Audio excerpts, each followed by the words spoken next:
லக்ஷ்மீநாத சமாரம்பாம் நாதயாமுன மத்யமாம் அஸ்மதாச்சார்ய பர்யந்தாம் வந்தே குரு பரம்பராம்.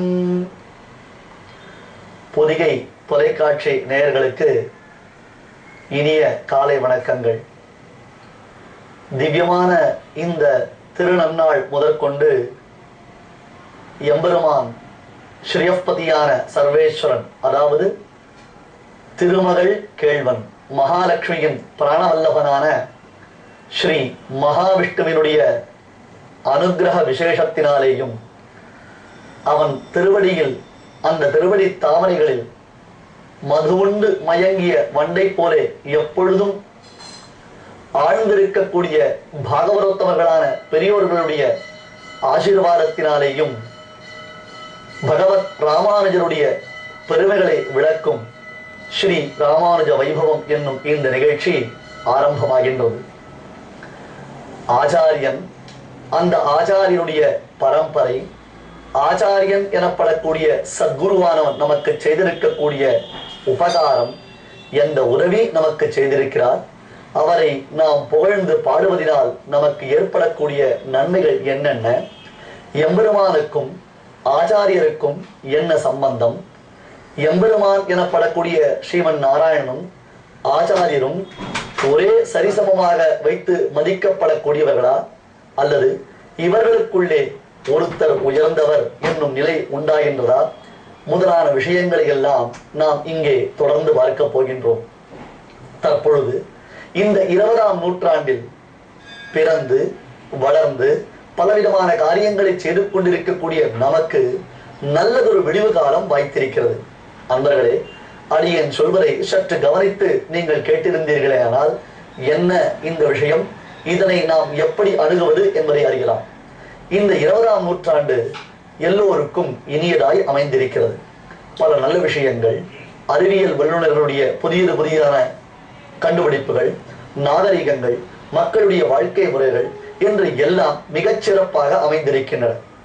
இவையெல்லாம் நம் வாழ்க்கை தரத்தை உயர்த்தக்கூடியது என்று நாம் கொண்டாடி வருகிறோம். ஆனால் இவை எல்லாவற்றை காட்டிலும் ஒவ்வொருத்தரும், அதாவது மனிதனாக பிறந்து ஒரு விஷயத்தை மற்றவர்கள் சொல்லும் பொழுது அதை தான் ஏற்றுக்கொள்ளக்கூடிய பக்குவம் பெற்ற ஒவ்வொரு மனிதனும் உயர்ந்து உணர்ந்து அனுபவித்து கொண்டாடக்கூடிய ஒரு சிறப்பு அம்சம் என்ன தெரியுமா? ஆம், இனி இந்த 20ஆம் நூற்றாண்டில் 2 வருடங்களில் பகவத் ராமானுஜருடைய 1000வது திருநக்ஷத்திர கொண்டாட்டம் நடைபெற போகின்றது. ஆங்கிலத்தில் மில்லினம் இயர் என்று சொல்கிறோம் அல்லவா? ஒரு 1000 என்றால் அதற்கு மில்லினம் இயர் என்கிறோம் அல்லவா? அதுபோன்று தான் நாம் பிறந்திருக்கக்கூடிய இந்த காலகட்டத்தில் சுவாமி ராமானுஜர் அவதாரம் செய்து மண்மிசை யோனிகள் தோறும் பிறந்து இந்த மாயவன் கண்ணுறு நிற்கிலும் காணகில்லார் உலகோர்கள் எல்லோரும் அண்ணலி ராமானுஜன் வந்து தோன்றிய அப்பொழுதே நன்னறி ஞானம் தலை கொண்டனர் என்பதாக பெரியோர்கள் புகழ்ந்து பேசுகிறார்கள். இந்த பாசுரத்தின் பொருளை எல்லாம் பின்வரக்கூடிய தொடர்களில் நாம் அனுபவிக்கப் போகிறோம். அத்தகைய பகவத் ராமானுஜருடைய 1000வது திருநக்ஷத்திர கொண்டாட்டம், திருநக்ஷத்திரம் என்றால் பிறந்த நாள் என்பது பெயர். நம்மை போன்ற சாமானியர்கள் பிறந்தால் அது பிறந்த நாள். ஆனால் மகான்களுடைய அவதாரத்தை நாம் சொல்லும் பொழுது திரு நட்சத்திரம், ஆங்கிலத்தில் பர்த் ஸ்டார் என்கிறோம் அல்லவா? அந்த திருநக்ஷத்திரம் 2017ஆம் ஆண்டு கோலாகலமாக உலகத்தவர்கள் அனைவரும் உணரும் வண்ணம் நடைபெறப் போகின்றது.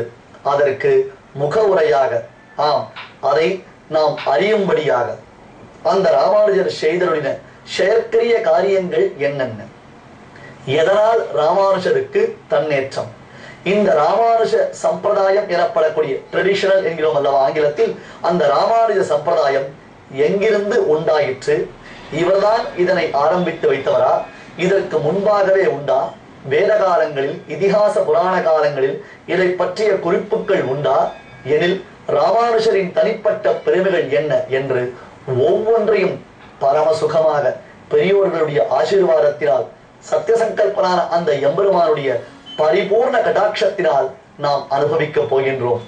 இப்பொழுது சொல்லுங்கள், இந்த காலை, இந்த விடியல் நமக்கு சம்சாரம் எனப்படக்கூடிய, அதாவது நாம் பலவிதமான பிறவிகளை பிறந்து துயரத்தில் ஆழ்ந்திருக்கக்கூடிய இந்த பிறவியில் நமக்கு இனிக்க கூடியதாகவும் நம்மை மேம்படுத்த கூடியதாகவும் நாம் இந்த ஆத்மாவை, அதாவது தேகத்தை எடுத்திருக்கிறோமே, தேக சம்பந்தம் பெற்றிருக்கிறோம் அல்லவா, இந்த ஆத்மாவை நற்கதி அடைந்து அந்த ஆத்மா பரமவரத்தை அடைவதற்கு வழிகாட்டிய வள்ளலாக எல்லோருக்கும் நட்பேற்றை அளிக்கக்கூடிய மகாத்மாவான சுவாமி ராமானுஜருடைய புகழ் பாடக்கூடிய இந்த காலையை விட நமக்கு எந்த காலை சிறப்பாக இருக்க முடியும்?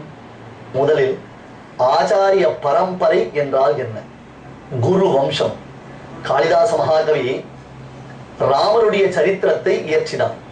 சம்ஸ்கிருதத்தில் காளிதாச மகாகவியினால் இயற்றப்பட்ட அந்த காவியத்திற்கு ரகுவம்சம் என்பது பெயர். ரகு என்னும் அரசனை முன்னிட்டு கொண்டு ஏற்பட்டதான வம்சம், டைனஸ்டி, அதற்கு ரகுவம்ச மகாகாவியம் என்று காளிதாசர் பெயர் வைத்தார்.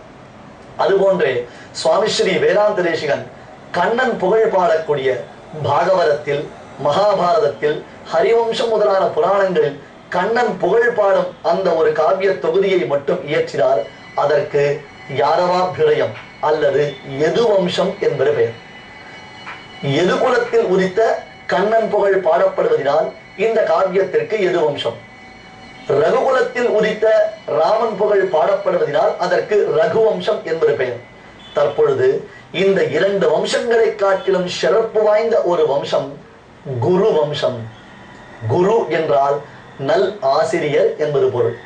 இந்த குரு வம்சமாகிற பெரிய பரம்பரை, ஆச்சாரியன், அவருக்கு முன்பிருந்த ஆச்சாரியன், அவருக்கு முன்பிருந்த ஆச்சாரியன், அவருக்கு முன்பிருந்த ஆச்சாரியன் என்று மேன்மேலும் மேன்மேலும் ஆச்சாரியனுடைய பரம்பரை போற்றுதலுக்கு உரியதாய் திகழ்கின்றது.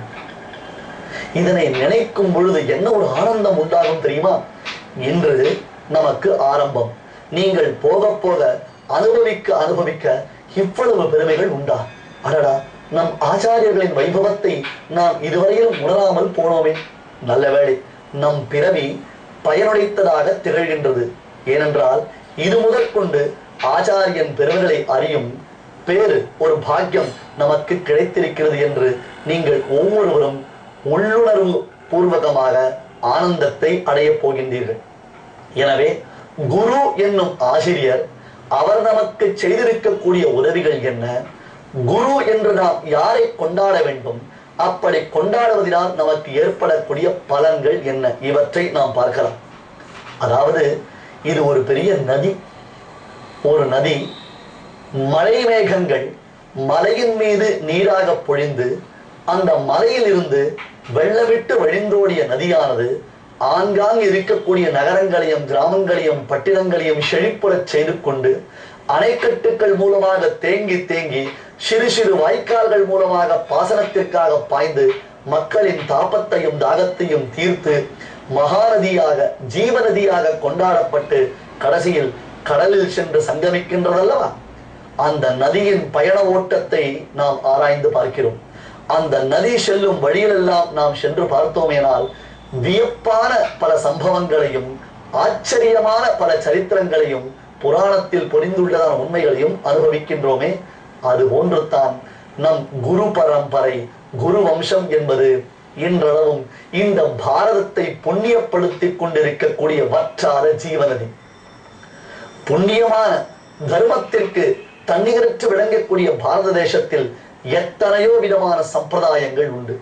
ஒவ்வொரு சம்பிரதாயத்திற்கு ஒவ்வொரு தன்னேற்றம் காண்பிக்கப்படுகிறது. அவ்வகையில் எல்லா விதத்திலும் சிறப்பு வாய்ந்ததாக ஸ்ரீ வைஷ்ணவ சம்பிரதாயம் என்னும் ராமானுஜ சம்பிரதாயம் கொண்டாடப்பட்டு வருகின்றது. இந்த சம்பிரதாயத்தின் சீர்மையைத்தான் குரு வம்சமாக சுவாமி ராமானுஜருடைய வைபவத்தை விளக்கும் ஒரு பெரும் தொடராக ஸ்ரீ ராமானுஜ வைபவமாக நாம் பார்க்க போகின்றோம். ராமானுஜரை பேச ஆரம்பித்தால் அந்த ராமானுஜரை குறித்து மட்டும்தானே பேச முடியும்? அவருக்கு முன்பாக எத்தனை ஆச்சாரிய சார்வபௌமர்கள், அவருக்கு பின்பாக நாளது வரையில் இனி வரக்கூடிய காலங்களில் எத்தனை மகான்கள் அவர் காட்டிய வழியில் அவதாரம் செய்து புண்ணியமான இந்த பாரத பூமியை மேலும் புனிதமாக்கி கொண்டிருக்கிறார்கள்.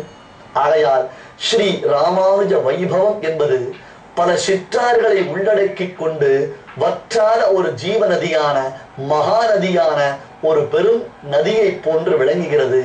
இதில் நாமும் குளிர குழைந்து நீராடப் போகின்றோம். அதற்குள்ளே மூழ்கி திளைத்து பேரின்பத்தை அடையப் போகின்றோம். அதன் விஷயத்தை தான் முதலில் ஒரு மங்கள ஸ்லோகமாக அடியேன் விண்ணப்பித்தேன். லக்ஷ்மீநாத சமாரம்பாம் நாதயாமுன மத்யமாம் அஸ்மராச்சாரிய பரியந்தாம் வந்தே குரு பரம்பராம். இந்த பரம்பரை யாரால் தோற்றுவிக்கப்பட்டது? எங்கிருந்து உண்டாகின்றது? லக்ஷ்மீநாத சமாரம்பாம். திருமகள் கேள்வன், திருவுக்கும் திருவாகிய திருமகள் செல்வன். யார்? மகாலட்சுமியின் கணவன். லக்ஷ்மிநாதன் என்று பெயர் பெற்றவன் ஸ்ரீயப்பதி என்ற புராணங்களிலும் வேதத்திலும் கொண்டாடப்படக்கூடிய பரம்பொருள் ஸ்ரீமன் நாராயணன். அந்த ஸ்ரீமன் நாராயணன் தான் ஸ்ரீ வைஷ்ணவன் என்னும் உயர்ந்த சம்பிரதாயத்தை ஆரம்பித்து வைத்தார். லக்ஷ்மிநாத சமாரம்பாம். அடுத்தது நாதயாமுன மத்யமாம். நாதமுனிகள் யாமுனாச்சாரியர் என்னும் யமுனை துறைவர் ஆள வந்தார்.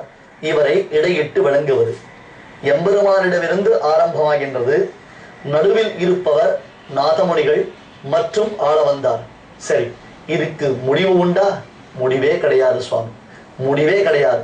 சமுத்திரத்தில் சென்று நதியானது சங்கமித்தால் கூட, சமுத்திர ஜலத்தில் அந்த நதியானது சங்கமித்தால் கூட அந்த சமுத்திரம் அகண்டு பறந்து விரிந்திருப்பதை போன்றுத்தானே நதியினுடைய தீர்த்தமும் அதில் எப்பொழுதும் நிறைந்திருக்கும். அதுபோன்றுத்தான் குரு பரம்பரைக்கு முடிவே என்பதே கிடையாது. அடுத்தது அடுத்த ஆச்சாரியன் என்பதாக தொடர்ந்து வரப்போகிறது. ஆகையால் நாம் இருக்கும் வரையிலும் யாரை போற்றி உகப்பது? அஸ்மராச்சாரிய பரியந்தாம்.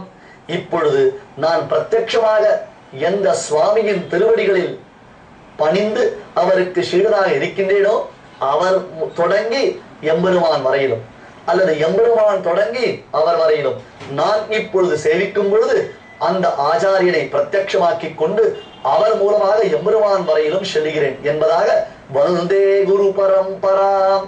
உயர்ந்ததான இந்த குரு பரம்பரையை எப்பொழுதும் சேவித்துக் கொண்டிருக்கிறேன் என்று இந்த ஸ்லோகத்தை நாம் சொல்லுகின்றோம். இதனுடைய மேற்கொண்டு விரிவுகளை தொடர்ந்து பார்க்கலாம். குருவின் திருவருள் நமக்கு எப்பொழுதுமே கிடைத்திருக்கிறது.